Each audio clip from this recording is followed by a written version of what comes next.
فوج پروپیگنڈے اور جھوٹے بیانیے کے باوجود غیر سیاسی رہنے کے فیصلے پر ثابت قدم رہے۔ Dubai army chief general Qamar Javed Bajwa کا کہنا ہے کہ افواج پاکستان پروپیگنڈے اور جھوٹے بیانیے کے باوجود غیر سیاسی رہنے کے فیصلے پر ثابت قدم رہے گی۔ خلیجی اخبار کو انٹرویو میں army chief general Qamar Javed Bajwa کا کہنا تھا کہ افواج پاکستان نے اندرونی سفارتکاری عالمی سیاست میں توازن قائم کر رکھا ہے۔ آرمی چیف کا کہنا تھا کہ فوج کے غیر سیاسی ہونے کے کچھ افراد نے ہدف تنقید بنایا۔ فوج کے غیر سیاسی ہونے سے جمہوری اقدار پروان چڑھے گا۔ جنرل قمر جاوید باجوہ کا کہنا تھا کہ فوج پروپیگنڈے اور جھوٹے بیانیے کے باوجود غیر سیاسی رہنے کے فیصلے پر ثابت قدم رہے گی۔ فوج کے غیر سیاسی ہونے سے پاکستان میں سیاسی استحکام کو فروغ ملے گا۔ آرمی چیف کا مزید کہنا تھا کہ فوج کے غیر سیاسی ہونے سے فوج کی عوام سے تعلقات مضبوط ہوں گے۔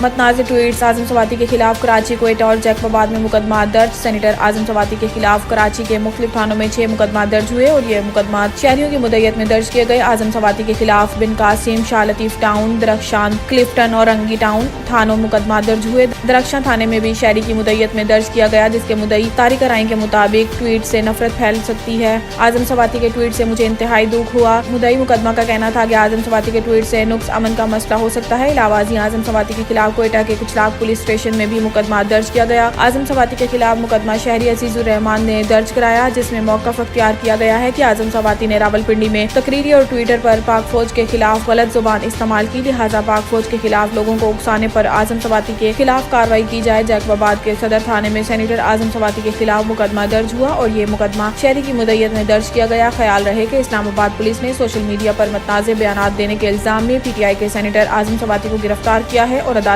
سے ان کا 2 روزہ جسمانی ریمانڈ حاصل کیا ہے۔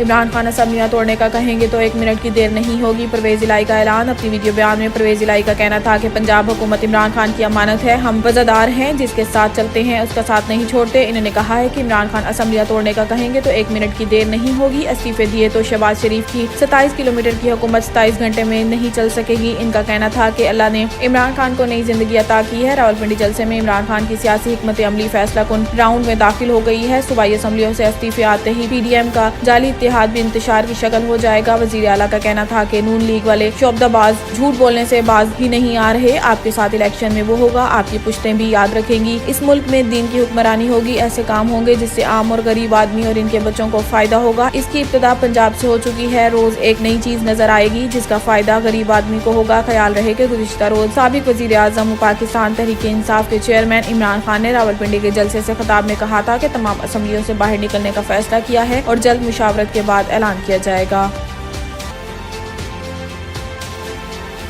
روس سے سستا تیل خریدنے کا معاملہ، پاکستانی وفد ماسکو روانہ ہو گیا۔ روس سے سستا خام تیل خریدنے کے معاملے پر پاکستان وفد ماسکو روانہ ہو گیا۔ ذرائع کے مطابق پاکستانی وفد وزیر مملکت برائے پیٹرولیم مصدق ملیک کی سربراہی میں لاہور ایئرپورٹ سے روانہ ہوا، جس میں سیکریٹری پیٹرولیم محمد محمود سمیت دیگر حکام شامل ہیں۔ ذرائع کا کہنا ہے کہ پاکستان اور روس کے درمیان Pakistan stream gas pipeline پر جلد کام شروع کرنے سے متعلق بھی بات ہوگی۔ Pakistan stream gas pipeline Karachi سے لاہور کے قریب تک تعمیر ہونی ہے اور Pakistan stream gas pipeline کا پرانا نام نارتھ ساؤتھ پائپ لائن ہے۔